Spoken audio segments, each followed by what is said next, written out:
Hello everyone, मेरा next topic है संविधान की विशेषताएं। मैंने कवर कर ली थी। अब है संविधान की आलोचना। संविधान की आलोचना भी की गई। इसको हम देखेंगे किस प्रकार से, किस बेस पे किया गया। भारत का संविधान जैसा कि संविधान सभा द्वारा बनाया गया और अंगीकार किया गया। भारत के संविधान की आलोचना किन आधारों पर की गई?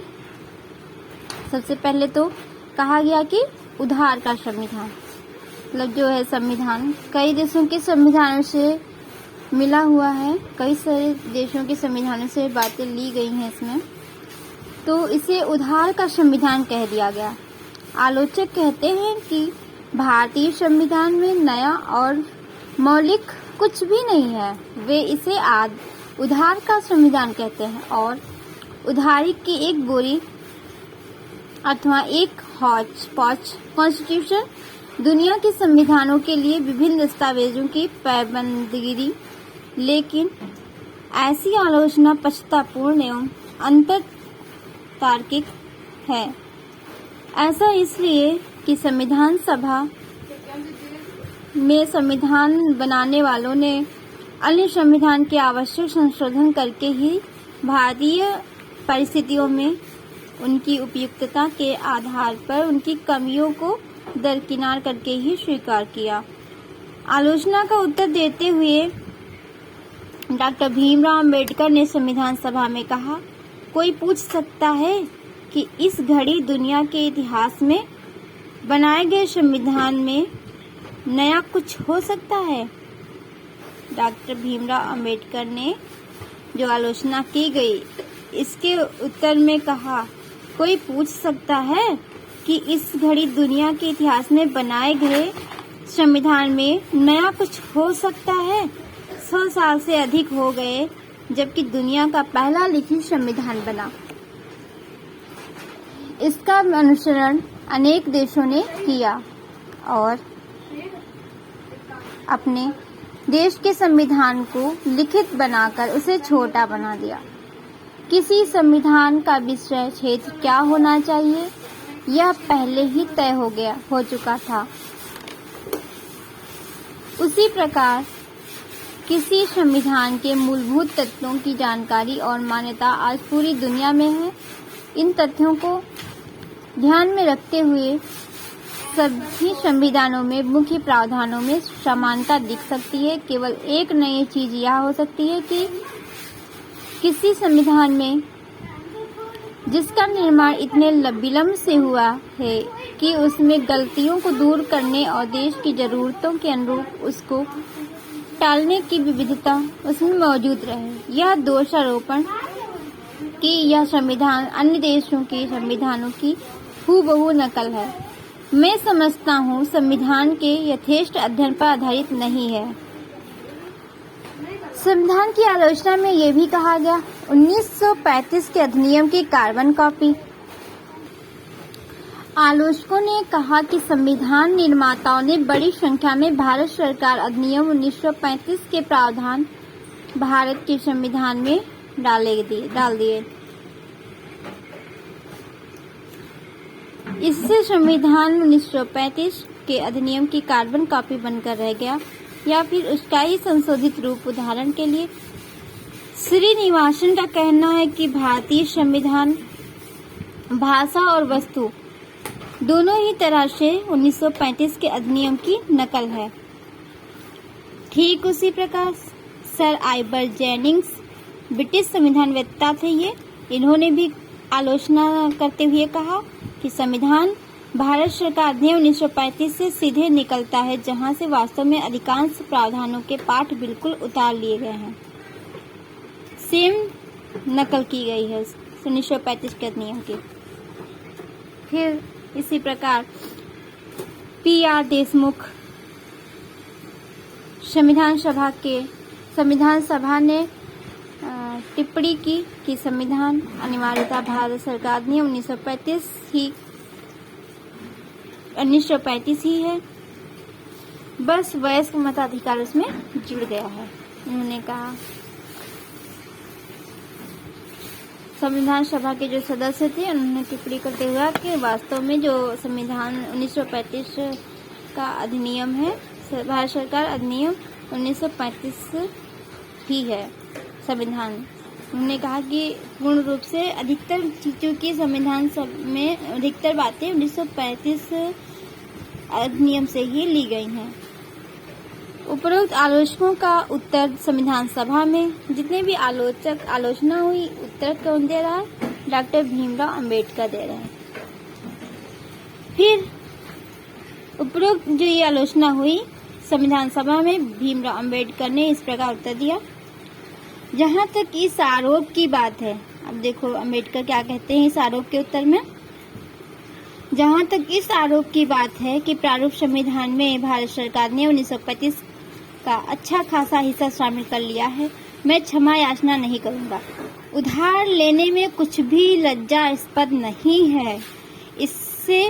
इसमें साहित्यिक चोरी शामिल नहीं है। संविधान के मूल विचारों पर किसी एक का एकस्व अधिकार नहीं है। मुझे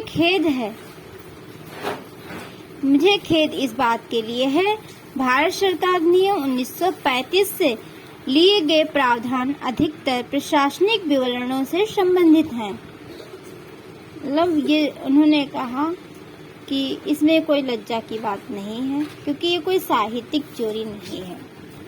फिर संविधान सभा की आलोचना की गई, अभारतीय अथवा भारतीयता विरोधी है। आलोचकों के अनुसार भारत का संविधान भारतीय या भारतीयता विरोधी है, क्योंकि यह भारत की राजनीतिक परंपराओं अथवा भावनाओं का प्रतिनिधित्व नहीं करता। उनका कहना है कि संविधान की प्रकृति विदेशी है, जिससे यह भारतीय परिस्थितियों के लिए अनुपयुक्त है एवं अकारण है। इस संदर्भ में हनुमंथैया ने क्या कहा? उन्होंने कहा कि संविधान सभा ये जो थे संविधान सभा के सदस्य थे, इन्होंने कहा हम वीणा या सितार का संगीत चाहते थे, लेकिन यहाँ हम एक इंग्लिश बैंड का संगीत सुन रहे हैं। ऐसा इसलिए कि हमारे संविधान निर्माता उसी प्रकार से शिक्षित हुए। इन्होंने ऐसा कहा। उसी प्रकार लोकनाथ मिश्रा देखो क्या कहते हैं, एक अन्य ये भी संविधान सभा के सदस्य थे। इन्होंने कहा, आलोचना किया, पश्चिम का दासवत अनुकरण बल्कि पश्चिम का दासवत आत्मसमर्पण कहा। लक्ष्मी नारायण साहू, इन्होंने क्या कहा, जिन आदर्शों पर यह प्रारूप संविधान गढ़ा गया है, भारत की मूलभूत उनमें प्रकट नहीं होती। यह संविधान उपयुक्त सिद्ध नहीं होगा और लागू होने के फौरन बाद ही टूट जाएगा। फिर गांधीवाद से दूर संविधान। आलोचकों के अनुसार भारत का संविधान गांधीवादी दर्शन और मूल्यों को प्रतिबिंबित नहीं करता, जबकि गांधी जी हमारे राष्ट्रपिता हैं। उनका कहना था कि संविधान ग्राम पंचायत तथा जिला पंचायतों के आधार पर निर्मित होना चाहिए। इस संदर्भ में वही सदस्य हनुमंथैया ने कहा, यह वही संविधान है जिसे महात्मा गांधी कभी नहीं चाहते थे, न ही संविधान को उन्होंने विचार किया होगा। फिर संविधान सभा के एक और सदस्य, इसी कमी का कारण गांधी जी के आंदोलन में अंबेडकर की सहभागिता नहीं होना, साथ ही गांधीवाद विचारों के प्रति उनका तीव्र विरोध को बताते हैं। टी प्रकाशम। फिर आलोचना की गई, महाकाय आकार, मतलब संविधान सभा का आकार बहुत बड़ा है, भारतीय संविधान सभा का। फिर आलोचक क्या कहते हैं इस बारे में देखते हैं।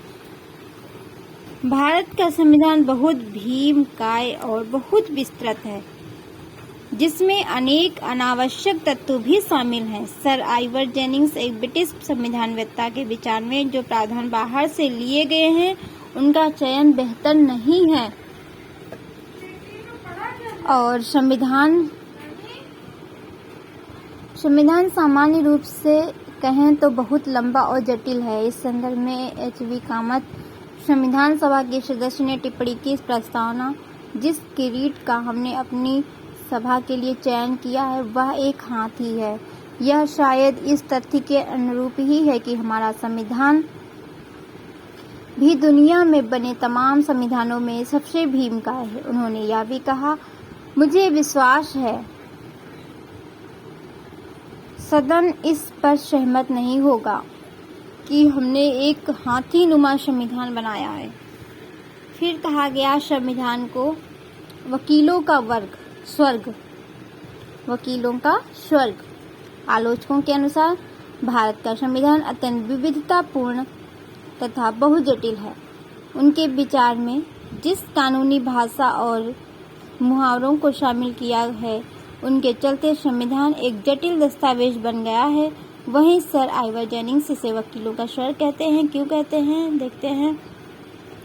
इस संदर्भ में एच.के. माहेश्वरी संविधान सभा के सदस्य का कहना था कि प्रारूप लोगों को अधिक मुकदमेबाज बनाता है, अदालतों की ओर अधिक उन्मुख होंगे, वे कम सत्यनिष्ठ होंगे और सत्य और अहिंसा के तरीकों का पालन वे नहीं करेंगे।